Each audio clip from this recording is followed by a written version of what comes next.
जो अगर सारे चीजों को किनारे में देखें तो तेजस्वी यादव शायद वो विश्वास ही नहीं पैदा कर पाए। प्रशांत किशोर के बारे में, जन स्वराज के बारे में, इसके बाद क्या कहेंगे आप? देखिए, मैं कह रहा हूँ कि सब लोग उसका मजाक उड़ा रहे हैं, पर मुझे नहीं लगता कि वो ठीक है, क्योंकि 3 साल में जो उन्होंने चप्पलें घिसी, मेहनत की, वो हो सकता है कि इस चुनाव में रंग नहीं लाए, लेकिन अगर वो डटे रहें, मेहनत से काम करते रहें, क्या पता 5 साल के बाद उनका प्रदर्शन थोड़ा बेहतर हो। वोट प्रतिशत की बात करेंगे, ऐतिहासिक वोट पड़े। बिहार का जो चुनावी इतिहास है उसमें इतनी बड़ी संख्या में मतदान कभी नहीं हुआ। जो चेंज हुआ है, महिलाओं ने जो अपनी आजादी चखी है, एक ही वर्ड हर जगह सुनाई दिया, रिस्क। हम रिस्क नहीं लेना चाहते, हम अपनी आजादी अब खोना नहीं चाहते।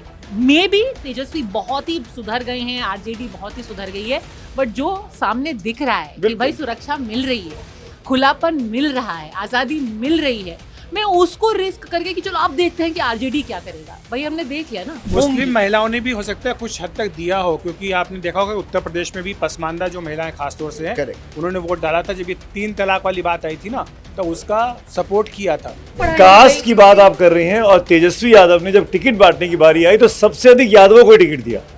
144 में से मैक्सिमम टिकट आई थी, 36 से 38 टिकट हैं, वो सिर्फ यादवों को दिए गए। ये दिखा रहा था कि आपको सिर्फ अपनी ही जाति पर भरोसा है। और इस बार तो बिहार में कमाल हो गया। किसी ने नहीं सोचा था भाई कि 208 209 तक आंकड़ा जा सकता है। पीछे देखिए न्यूज़ रूम में कितनी हलचल है। ये एनडीटीवी का न्यूज़ रूम है।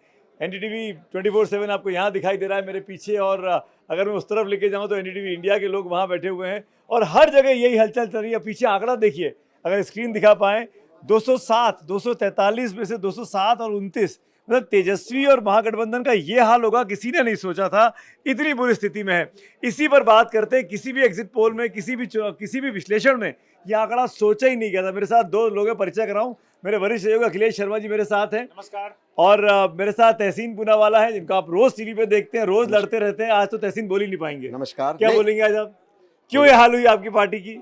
ये हार ईवीएम की वजह से नहीं हुई, ये हार वही बोलेंगे। एसआईआर की वजह से नहीं हुई, ये हार वोट चोरी की वजह से नहीं हुई। वोट चोरी नहीं, इश्यूज चोरी हो चुके हैं। हमारे इश्यूज पे फोकस करना चाहिए। हर महिला को अगर आप अपमानित करो कि 10,000 रुपया मिला इसलिए वो वहाँ पर वोट करेगी। आपने ही नीतीश जी का प्रचार कर दिया 10,000 का।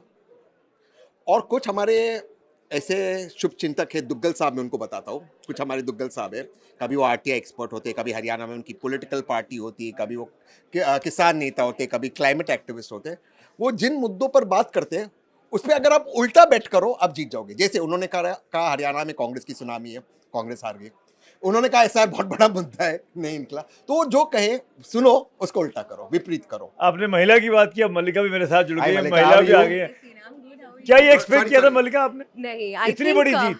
इतनी बड़ी जीत की उम्मीद तो मेरे ख्याल से कोई नहीं कर रहा था। हमने जितनी भी एक्सपर्ट्स या जितने भी एग्जिट पोल्स हमने देखे, आई थिंक 160 से ऊपर की फिगर बहुत से लोग हैं जो प्रिडिक्ट कर पा रहे थे, बट 200 का आंकड़ा पार हो जाएगा मेरे ख्याल से, इसकी उम्मीद किसी ने नहीं की थी।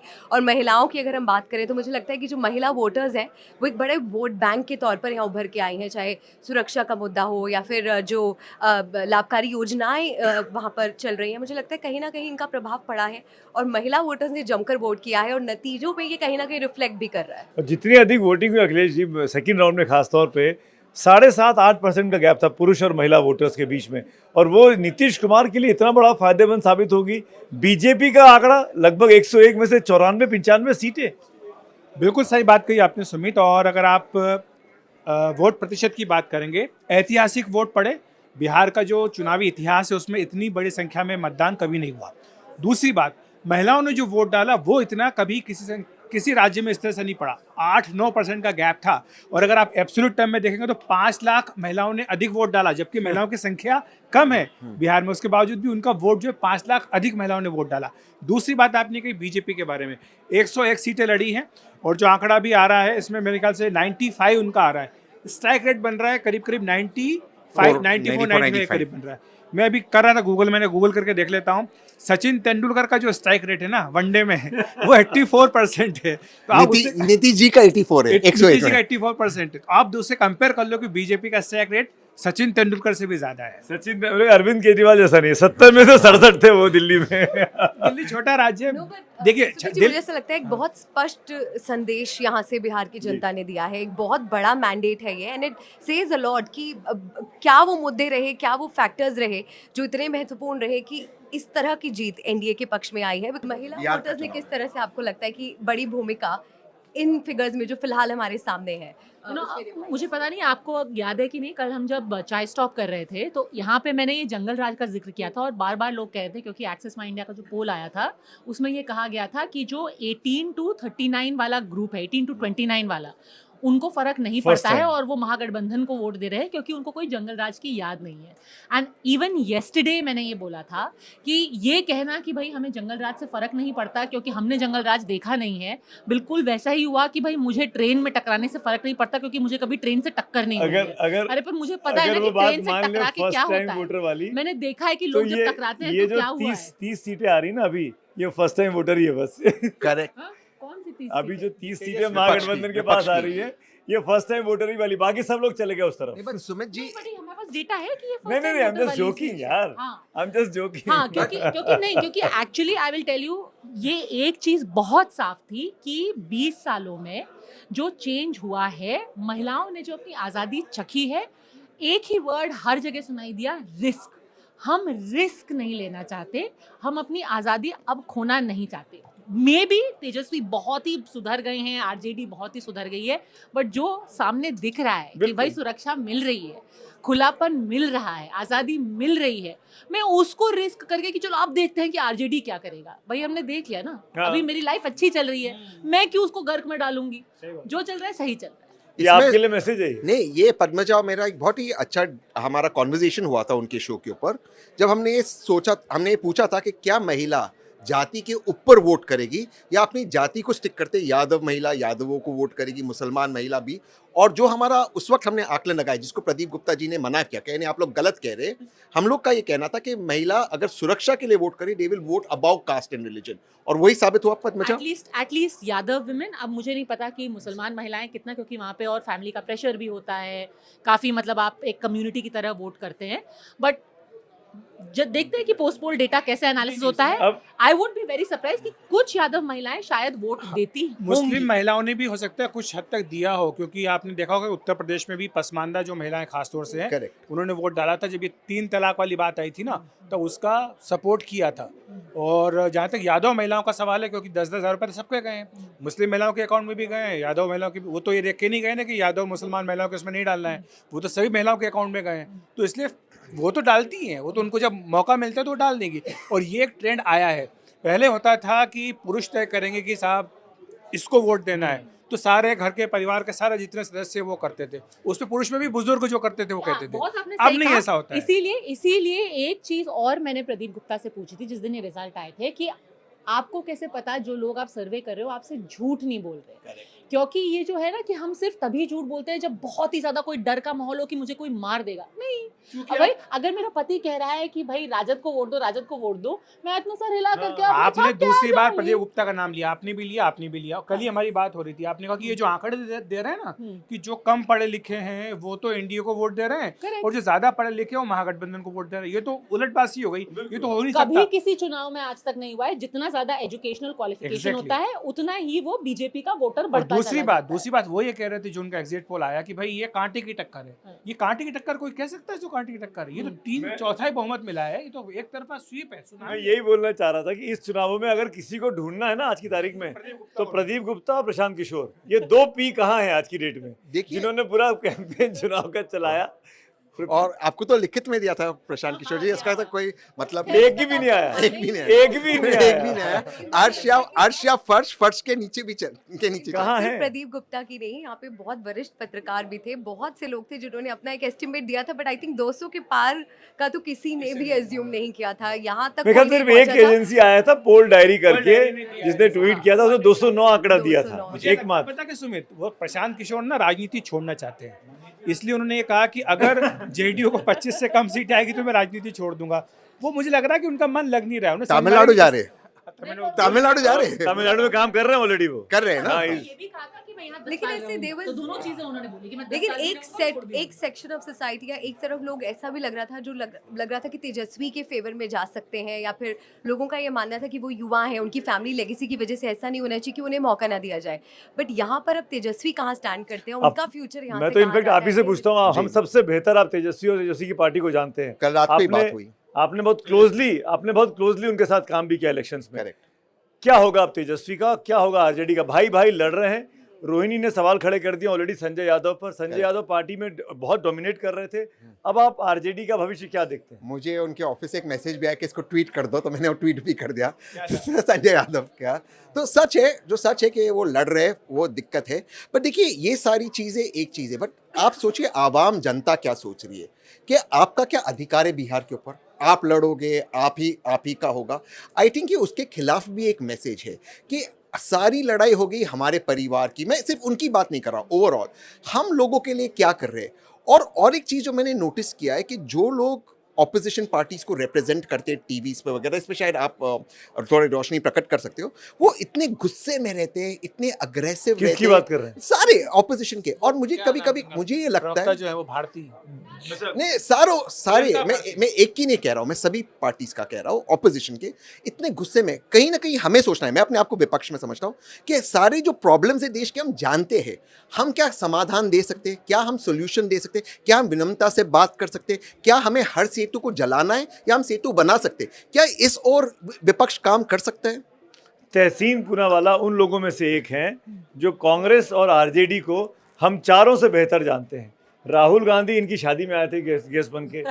मैं इसलिए जानता हूँ, वो शादी में मैं भी इनवाइटेड था, मेरे आगे राहुल गांधी खड़े थे, मैं गुलदस्ता लिए।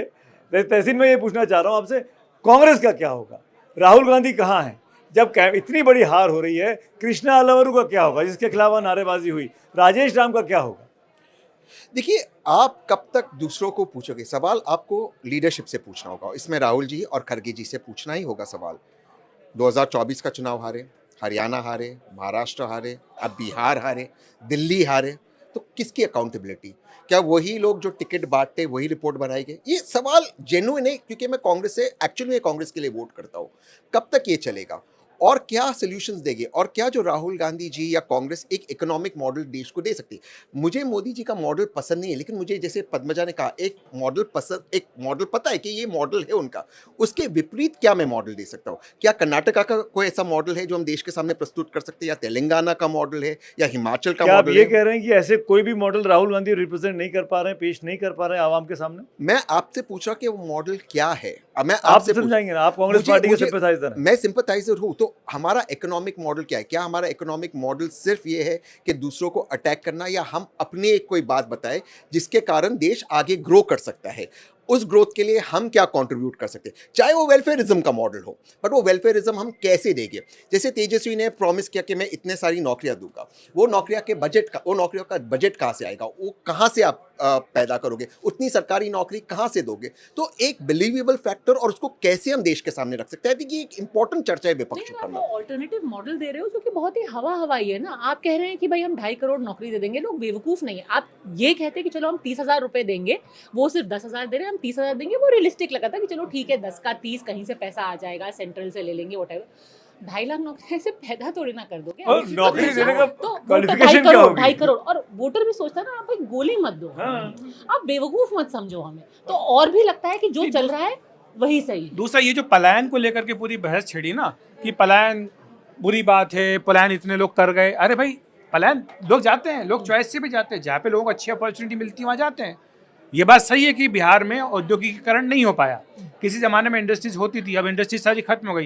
लेकिन आप उसके पास रोड मैप क्या है? आपके पास क्या आपके पास कोई इसकी योजना है? कोई आपके उसकी कोई सॉलिड प्लानिंग है? वो तो आपके पास कुछ नहीं है। सिर्फ आप ये सवाल उठा देने से नहीं पलायन हम रोक देंगे, भाई कैसे रोकेंगे? नहीं, और आप ये ये तो भी आप तो बोल बताइए। रहे, ओरिजिनल पलायन तो तब हुआ था ना जब यहाँ पर सारे कास्ट क्लैशेस शुरू हुए थे। तब जो पढ़ा लिखा एक वर्ग था, उसने अपना बोरिया बिस्तर बांधा, वो जाकर के दिल्ली, मुंबई, बहुत अलग-अलग अच्छी जगह बात की पे आपने बैठ पद्मजा। गए और कहा हम अपने बच्चों को बाहर ही पढ़ाएंगे। कास्ट भाई। की बात आप कर रही हैं, और तेजस्वी यादव ने जब टिकट बांटने की बारी आई तो सबसे अधिक यादवों को टिकट दिया। 144 में से मैक्सिमम टिकट, आई थिंक 36 से 38 टिकट हैं, वो सिर्फ यादवों को दिए गए। ये दिखा रहा था कि आपको सिर्फ अपनी ही जाति पर भरोसा है। प्रायोरिटी क्या है? बिल्कुल। और मुझे लगता है कि जनता अब समझदार हो गई है और डिलीवरी और डेवलपमेंट जनता दोनों चाहती है। और जैसे कि आपने भी पद्मजा कहा कि like big promises which are not realistic, उनका इम्पैक्ट उस तरह का नहीं रहेगा अनलेस एंड अनटिल आप ग्राउंड पे उस तरह की कोई चीज़ साबित कर सकें उस राज्य में नहीं या तो फिर किसी दूसरे राज्य में जो एक एग्जाम्पल सेट कराओ, तो उसका भी एक बहुत इन्फ्लुएंस रहता है। मैं एक चीज़ इसमें कहना चाहता हूँ, अब जैसे कि ये वोट चोरी वाला मुद्दा हुआ, मैं फिर से उस पर जाना चाहता हूँ। महाराष्ट्र के अंदर एक बहुत बड़ा प्रोटेस्ट हुआ इस वोट चोरी को लेकर। उस प्रोटेस्ट को लीड कर रहे थे राज ठाकरे, ठीक उसी वक्त जब बिहार का चुनाव चल रहा है, और राज ठाकरे के जूनियर बने हुए थे कांग्रेस के नेता, कांग्रेस के विपक्ष के नेता। अब आप सोचिए ये विजुअल जब बिहार का आदमी, क्योंकि आज डिजिटल जमाना है, हर कोई दिखता है अपने मोबाइल पे, वही राज ठाकरे जो बिहार को जिन्होंने बिहारी लोगों का अपमान किया है उसको एक गाली की तरह इस्तेमाल करते, उसके नीचे खड़े कांग्रेस के नेता। तो क्या ये इसका नेगेटिव इम्पैक्ट होगा? नहीं।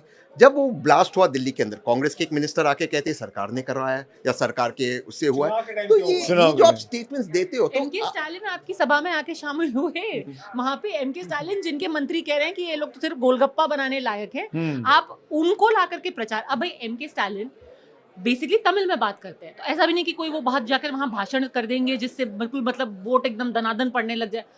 एमके स्टालिन को वहां लाने का क्या औचित्य? मतलब आपने याद दिला दिया, मैं तो भूल ही गया था। ये मतलब स्ट्रैटेजी क्या थी मुझे समझ में ही नहीं आया कि भाई वो तो हिंदी बोल भी नहीं सकते, वो अंग्रेजी भी नहीं बोल सकते बहुत अच्छे से, तो उनका बिहार में आना मुझे सच में समझ में नहीं आया कि इसके पीछे क्या जबरदस्त बहुत से लोग चेन्नई में काम करते हैं तो दिखाने के लिए। कांग्रेस के बारे में मुझे ये पूछना है कि कांग्रेस कहाँ आज खड़ी है? आज का जो युवा है, अगर वो कहे कि सोचे कि हम कांग्रेस को वोट देना चाहते हैं, राहुल गांधी को वोट देना चाहते हैं, तो वो क्या सोच के वोट देगा? कांग्रेस क्या आइडिया प्रेजेंट कर रही है? कांग्रेस क्या माओइज्म का सपोर्ट कर रही है? कांग्रेस क्या माने हम कि एक तरह से बिल्कुल जो एक्सट्रीमिज्म होता है उसका सपोर्ट कर रही है? या कांग्रेस लिबरल है, जो एक सेंट्रिस्ट पार्टी मानी जाती थी कांग्रेस पार्टी, आज वो कहाँ खड़ी है? वो लेफ्ट ऑफ द सेंटर हो गई है या बिल्कुल एक्सट्रीम हो गई है? मुझे लगता है कि, और बहुत दुख होता है कि ये बात हम आज कर रहे हैं जब नेहरू जी का जन्मदिन है, जो माने जाते थे लेफ्ट ऑफ सेंटर बट एक सेंट्रिस्ट व्यक्ति थे। आज उनके जन्मदिन पे देश की सबसे प्रथम नेशनलिस्ट पार्टी, वो आज बिहार में केवल 3 या 4 सीट जीत पाई है, ओवैसी से भी कम। ओवैसी से भी कम। सोचिए इसके बारे में। ये देखिए, इसमें मैं बहुत इंपॉर्टेंट चीज बताना चाहती हूँ। जो मैंने लास्ट चेक किया था, AIMIM 6 सीटों पे लीड कर रही थी। असदुद्दीन ओवैसी ने कांग्रेस से एग्जैक्टली 6 सीटें मांगी थी और कहा था देखिए वोट बंटना नहीं चाहिए, आप हमें 6 सीटें दीजिए, हम साथ में लड़ेंगे, वोट बटेगा नहीं।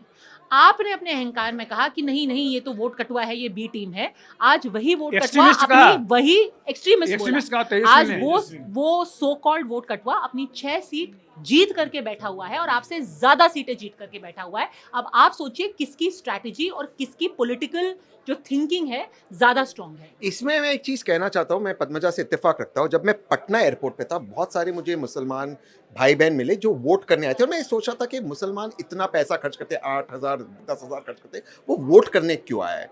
एक डर था कि वोट कट जाएगा तो नागरिकता जाएगी, ये जो एक है।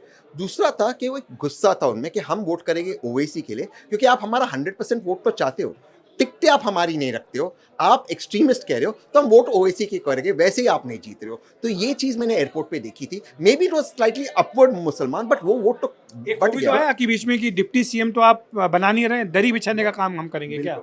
वो बहुत वायरल हो गया था वीडियो। इनफैक्ट ये भी हमको मानना लगता है इन नतीजों को देख के कि सीमांचल में मुसलमानों ने बड़ी संख्या में जेडीयू को भी वोट किया है इस बार, तभी तो जेडीयू वहाँ जीत रही है उस इलाके में, तभी आरजेडी और कांग्रेस हार रही है। जितना मेरा ख्याल है उनके चारों के चारों जो मुसलमान टिकट हैं, चारों के चारों मुसलमान टिकट जेडीयू के सीमांचल से ही हैं, और उनमें से कम 2 से 3 जीत रहे हैं। तो मतलब भाई मुसलमान वोट चूंकि बिल्कुल भी नहीं मिल रहा था, इतना डिसइल्यूजन हो गया आरजेडी कांग्रेस से कि अब वो वापस, सोचिए 11 लोग खड़े किए पिछली बार, एक नहीं मिला जेडीयू को। इस बार सिर्फ 4 खड़े किए और उनमें से 2-3 जीत रहे हैं, और वो भी सीमांचल के इलाके में। So this is not about किसी ने वोट चोरी किया है, आपका वोट आपके से पलायन करके जा रहा है, क्योंकि उनको ना उम्मीद, ये वोट का पलायन हो रहा है। बिल्कुल। हम 2 टॉपिक पर और बात करेंगे। इसके पहले हाँ बोलिए, आप कुछ बोलना चाहते हैं? मैं वो 2 टॉपिक्स की बात करी थी, आई होप आपके और मेरे टॉपिक्स मैच करें। तो मुझे लग रहा था मैं सीएम फेस पर जरूर बात करनी चाहिए, और बिहार में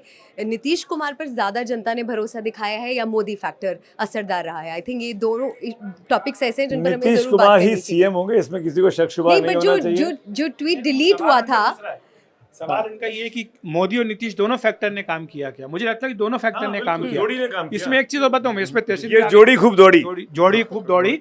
पर एक तहसील इसमें आगे एक चीज जोड़ना चाहूंगा, थोड़ा सा अलग तरह का विश्लेषण है। वो ये कि 2024 का जो लोकसभा चुनाव था, बीजेपी की 63 सीटें कम हो गई लोकसभा में, ठीक है। अब वो टीडीपी, जेडीयू, शिवसेना इनके ऊपर सपोर्ट के ऊपर डिपेंडेंट है। तब जो है विपक्ष ने किया कि संविधान बदल देंगे अगर इनको 300-400 सीटें आ गई तो। उसके बाद क्या एक तरह का लोगों को लगा कि यार हमसे शायद गलती हो गई, कुछ चूक हो गई कि हमने बीजेपी के खिलाफ वोट डाल दिया, मोदी के खिलाफ वोट डाल दिया, क्योंकि महाराष्ट्र, हरियाणा, दिल्ली, उसके बाद अब बिहार, एक के बाद एक जितने विधानसभा चुनाव है सब में बीजेपी को बम्पर वोट मिला है। दो या तीन चीजें, एक ये फैक्टर हो सकता है, लेकिन ये जनता ये सब जानती है, हमेशा ये याद रखना चाहिए। जो संविधान बदलने का मुद्दा था, शायद वो लोकसभा में ज़्यादा रेजोनेट किया होगा, क्योंकि लोकसभा के बाद आप शायद कुछ कर सकते हो संविधान के लिए। हाउएवर स्टेट असेंबलीज में उसका कोई रेजोनेशन नहीं होता है। जब आप वही मुद्दा स्टेट के चुनाव में उठाते हो, आप वही उद्योगपतियों को आप उनको भला बुला करते हो, आप वही आप संविधान दिखाते हो, आपके पास और कुछ नहीं। मुझे एक वरिष्ठ व्यक्ति ने कहा, ठीक है आप लोगों ने, मैं आपसे ये बात कह रहा था, आपने कास्ट सेंसस कर दिया, आपने कास्ट सर्वे कर दिया, कर्नाटका में कर दिया, तेलंगाना में, उसके बाद क्या? आपके पास कोई जवाब नहीं है। टिक कर नहीं, उसके बाद क्या? आप कह रहे हो हम कास्ट सर्वे कराएंगे, उसके बाद नेक्स्ट स्टेप क्या है? उसका कोई जवाब है? उसमें क्या इकोनॉमिक मॉडल है, वो आपके पास जवाब नहीं है। तो आप ये चीज़ कहते हो, उसके बाद क्या फॉलो अप हो रहा है किसी को पता नहीं है। और फिर से मैं पूछ रहा हूँ, कौन सा वो एक टॉपिक है जिसमें विपक्ष खड़ा रहा है, कि चाहे रफाइल हो, उसके पहले कुछ हो, कोई भी टॉपिक हो, विपक्ष सिर्फ उसी पे खड़ा है। मुद्दा आता है, दुग्गल साहब जैसे लोग मुद्दा उठाते हैं, खत्म हो जाता है मुद्दा, उसके बाद फिर आप नए मुद्दे पे चले जाते हो। इसके पहले था कास्ट सेंसस खत्म हो गया, अब हो गया वोट चोरी। तो मुद्दा कौन सा है? अगर आप एक मुद्दे में यकीन रखते हो, ये आपका जैसे बीजेपी 370 हमारा एजेंडा है, राम मंदिर है, तो उस पर खड़े थे, वो सरकार आए या ना आए, क्या आप उस पर खड़े हो? ये भी क्रेडिबिलिटी होती है।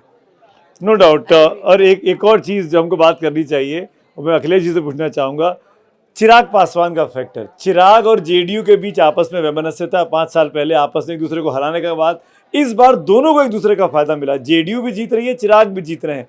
ये बॉन्डिंग कहाँ से हुई है और उसके पीछे की वजह क्या, कहानी क्या है? वो सोची समझी रणनीति है, और जो बीजेपी का रणनीतिकार है अमित शाह, जो कि चाणक्य भी माने जाते हैं, उन्हीं की रणनीति है। पहले दिन से तय हुआ कि हमें एक यूनाइटेड फेस प्रेजेंट करना है।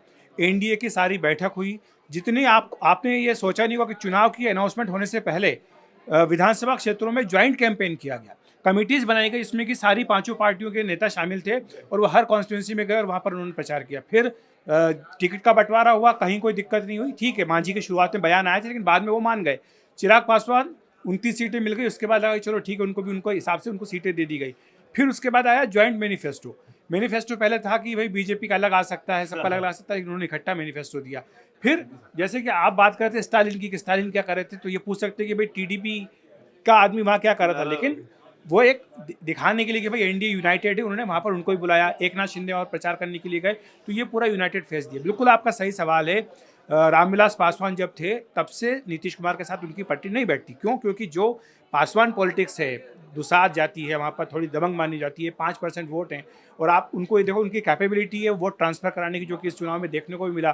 तो वो एक दबंगई थी, वो दिखाना चाहते थे कि अच्छा उनके साथ क्या सलूक किया गया था। पिछले बार आपने देखा होगा, आए, उनका सामान फिकवा दिया गया, उनकी पार्टी तोड़ दी गई, तो मन में तो उनके रहा, लेकिन उन्होंने कभी इस बात को पब्लिकली नहीं कहा। वो हमेशा अपने आप को मोदी का अनुमान कहते रहे। उन्होंने हमेशा कहा है कि मेरे चाचा ने मेरी माँ का अपमान किया है, और उसी को आपने अपने गठबंधन में ला करके किया।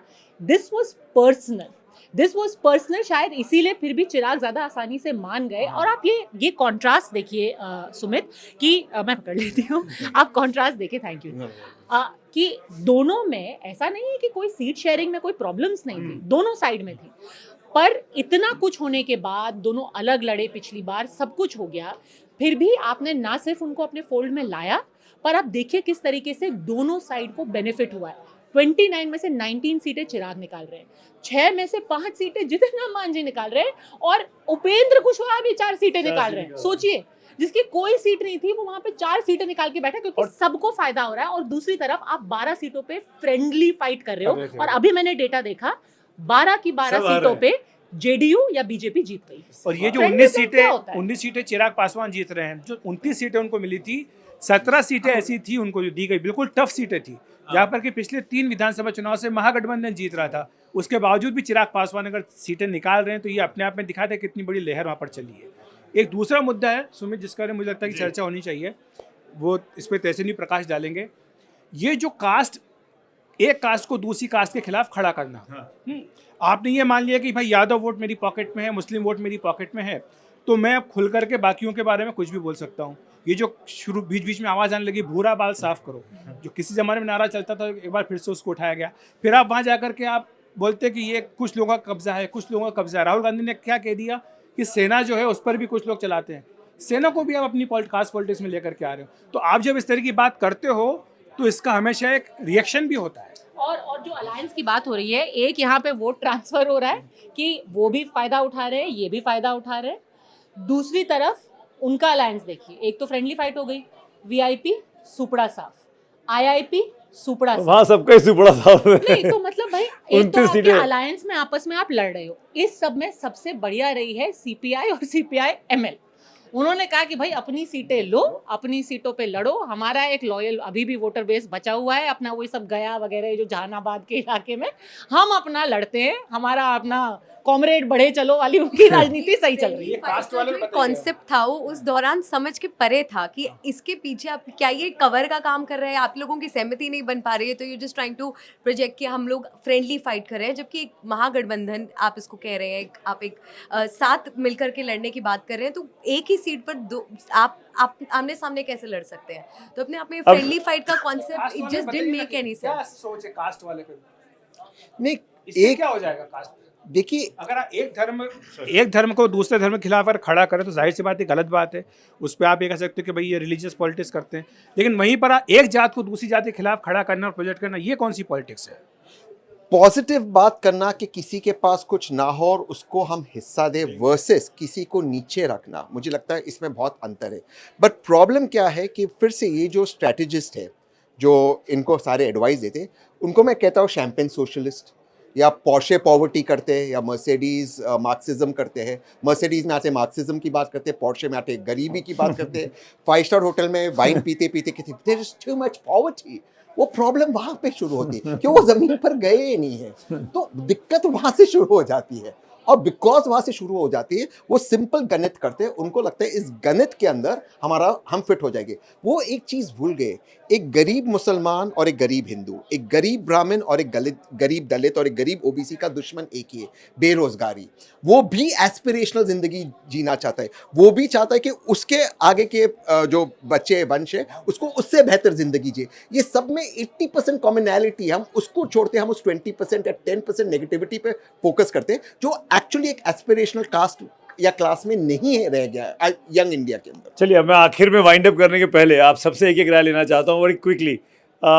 आज के मैच का मैन ऑफ द मैच और villain of the match, Tahseen, इस रिजल्ट का। Obviously Nitish Kumar ji and Amit Shah ji.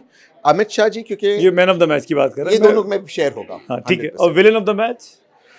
Villain का तो मुजरिम? बहुत सारे विलेन हैं। अब क्या वो कहते हैं कि success has many fathers, failure has many blamers, तो किस पे करें हम? Malika? I think I agree with him. Man of the match तो मैं भी नीतीश कुमार और अमित शाह को दूंगी, बिकॉज आई थिंक ये बहुत और खलनायक? खलनायक I think I am yet to discover. Let's see, we will figure that out. Padmaja? मैं बहुत क्लीशे आंसर दूंगी, मैन नहीं वुमन ऑफ द मैच है। श्योर। और मुझे लगता है कि women of Bihar in general, उन्होंने क्या ज़बरदस्त अपनी पॉलिटिकल समझ दिखाई है। और जब ये आंकड़े और निकलेंगे कि कैसे उन्होंने अक्रॉस द बोर्ड वोट किया है, ये दिखाता है कि भाई मेरे को I have to keep myself first. ये तो प्लेयर ऑफ द टूर्नामेंट हो गया। अब आप मैन ऑफ द मैच बताइए। मैन ऑफ द मैच एक एक नाम दीजिए ना। Without doubt Nitish Kumar. और villain? Villain of the match will be, जिन्होंने भी ये आइडिया दिया है कि ये जिसकी जितनी संख्या भारी उसकी इतनी हिस्सेदारी करके हम 90% तक रिजर्वेशन कर लेंगे। अगर आपको लगता है कि साल 2025 में जहाँ पर लोगों के पास नौकरी, आप जो सरकारी नौकरी आप क्रिएट करने की बात कर रहे हैं, लोगों को समझ में आ रहा है कि ये नहीं पॉसिबल है।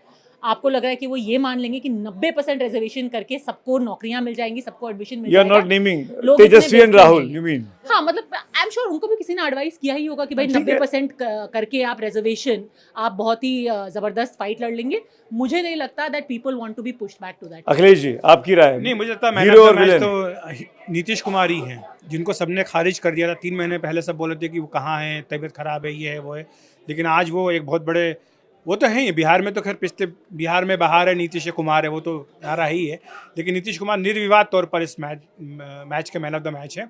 और मैं विलन नहीं कहूँगा, क्योंकि विलन मुझे लगता है नेगेटिव टर्म में, लेकिन जो एक पॉजिटिव रोल प्ले कर सकते थे इस महागठबंधन के लिए, जो एक पीवट बन सकते, धुरी बन सकती थी कांग्रेस पार्टी, वो अपना रोल निभाने में विफल रही। वो एक पूरे सबको इकट्ठा कर सकती थी, ला सकती थी, लेकिन मुझे लगता है कि उन्हें ये लगा कि शायद ये हमारे लिए मौका है रिवाइवल का।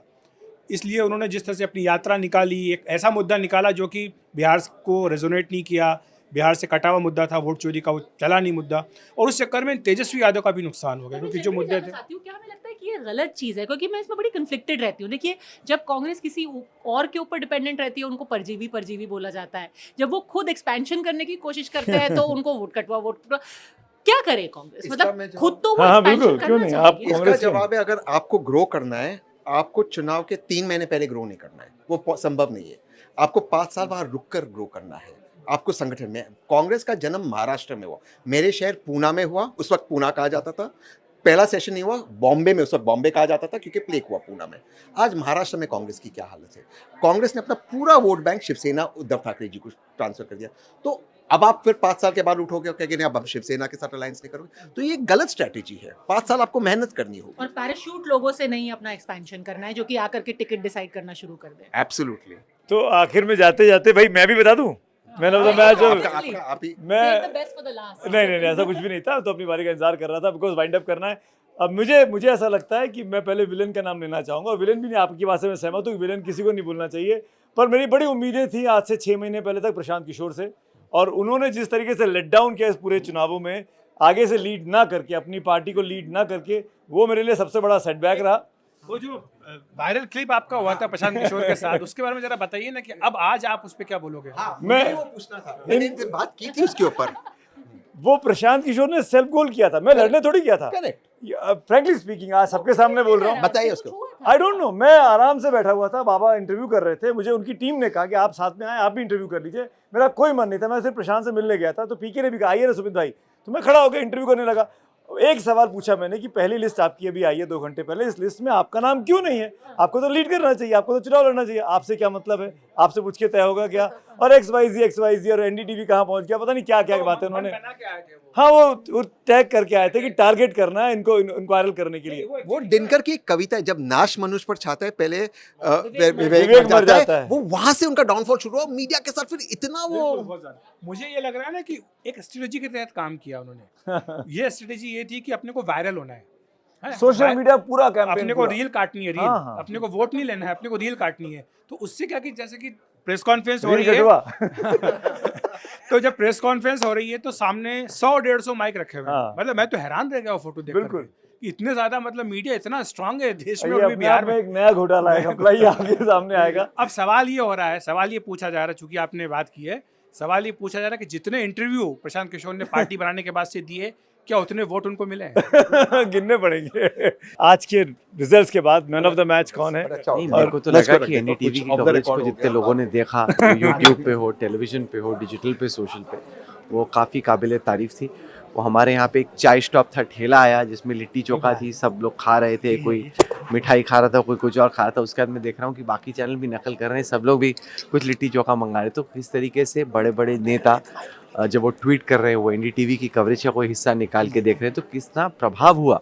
तो मतलब अलग अलग इलेक्शन चल रहे थे, एक तो था ही NDA वर्सेस MGB, एक था कि NDTV की इलेक्शन कवरेज को कितने लोग देख रहे हैं। मुझे अच्छा ये लगा कि बहुत लोगों ने देखा, जो आपका काम था, बाकी जो टीम है उसको सराहा और पसंद किया। मुझे लगता है वो बहुत बड़ी बात है, क्योंकि NDTV का जो नेटवर्क है वो वाकई में हिंदुस्तान में इलेक्शन कवरेज का एक तरीके से ओजी रहा है। मतलब कि सबसे शुरुआत इलेक्शन कवरेज की वहीं पे हुई, इतने लोग लौटे, उन्होंने देखा, मुझे लगता है कि बहुत बड़ी बात है। और 208 सीटें NDA वो तो सुपड़ा ही साफ कर दिया, मतलब वहाँ तो कुछ छोड़ा ही नहीं। मतलब कि ऐसा तो, जैसे अमित शाह भी आए थे, उन्होंने कहा कि 160 आएंगे, 160 के ऊपर जितनी भी सीटें आई वो तो उनकी भी सबसे बड़ी उम्मीद से भी परे, तो ये तो हमने हाल के इलेक्शन में देखा है, महाराष्ट्र में भी ऐसा हुआ, जब हवा एक तरफ बहती है तो फिर बहती ही चली जाती है, फिर उसको रोकना बड़ा मुश्किल है। और वैसे ही रहा, और मैं अभी मुनीश बता रहे थे कि पिछले 1 घंटे में 1 करोड़ लोगों ने एनडीटीवी इंडिया के यूट्यूब को देखा। 1 करोड़ लोग 60 मिनट के अंदर, मतलब अलग अलग जगह पे अलग अलग कीर्तिमान बन रहे हैं। और ये एमजीबी की हालत ऐसी क्यों हुई महागठबंधन की? जो अगर सारे चीज़ों को किनारे में देखें तो तेजस्वी यादव शायद वो विश्वास ही नहीं पैदा कर पाए लोगों में कि बिहार का भविष्य उनके हाथों में सेफ रहेगा, मजबूत रहेगा, ये विश्वास न पैदा कर पाना। बाकी सब क्योंकि जब उनके पिता थे वो वाकई में एक बहुत बड़े नेता थे, क्योंकि यादव भी थे, मुस्लिम भी थी, पिछड़ी जातियाँ भी थी। यहाँ पे तो ये बहुत सिकुड़ गए हैं, सिमट गए हैं। वहाँ पे कास्ट अरिथमेटिक भी था, महिलाओं का जोश भी था।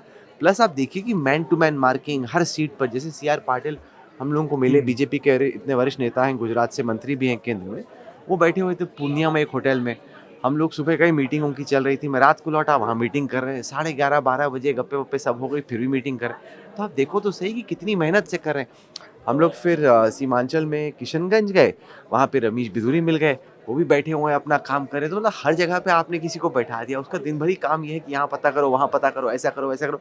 तो कितनी इंटेंसिटी से लड़ रहे हैं। तो ये कोई एक आदमी या किसी एक नेता की जीत नहीं, पूरी मशीन, पूरी टीम लगी हुई है उसको करने में। सुना और प्रशांत किशोर के बारे में, जन स्वराज के बारे में, इसके बाद क्या कहेंगे? देखिए, मैं कह रहा हूँ कि सब लोग उसका मजाक उड़ा रहे हैं, पर मुझे नहीं लगता कि वो ठीक है, क्योंकि 3 साल में जो उन्होंने चप्पलें घिसी, मेहनत की, वो हो सकता है कि इस चुनाव में रंग नहीं लाए, लेकिन अगर वो डटे रहें, मेहनत से काम करते रहें, क्या पता 5 साल के बाद उनका प्रदर्शन थोड़ा बेहतर हो। इतना आसान बिहार जैसे स्टेट में तो है नहीं कि आप कहीं पे पहुंचे और एक झटके में ही आप जीत गए। उन्होंने मेहनत तो की, और कई वोटरों से, आप भी अलग अलग जगहों पे दौरा कर रहे थे, कई वोटरों से मुलाकात हुई जो कि सोच रहे थे कि क्या देना है, फिर लगा कि इस बार तो जीत नहीं रहा, रहने देते। लेकिन उनके प्रदर्शन से, उनकी मेहनत से वो काफ़ी इम्प्रेस थे। तो आप बार बार मेहनत करो, कभी ना कभी तो आपको फल मिलेगा। अब उनके जितने पैसे हैं, इतनी क्षमता है 5 साल टिक पाने के लिए, वो अलग सवाल है, राइट, लेकिन उनकी एफर्ट को तो लोगों ने अप्रिशिएट किया। बिल्कुल। राहुल कंवल को सुना आपने, हमारे एडिटर इन चीफ CEO। कुल मिलाकर बिहार का चुनाव समाप्त हो रहा है, लेकिन बिहार में एक नया चैप्टर, नया अध्याय लिखा जा रहा है। इससे हमको इनकार नहीं करना चाहिए। इसी नोट पर हमारी इस कवरेज में, डिजिटल कवरेज में आप सबका शुक्रिया। तहसीन भाई आपका शुक्रिया, अखिलेश जी आपका भी शुक्रिया, आपने वक्त निकाला। और ऐसे ही विश्लेषण भी करते रहेंगे, समझाते भी रहेंगे। चुनाव बहुत सारे आने बाकी हैं, आप NDTV को देखना मत छोड़िएगा।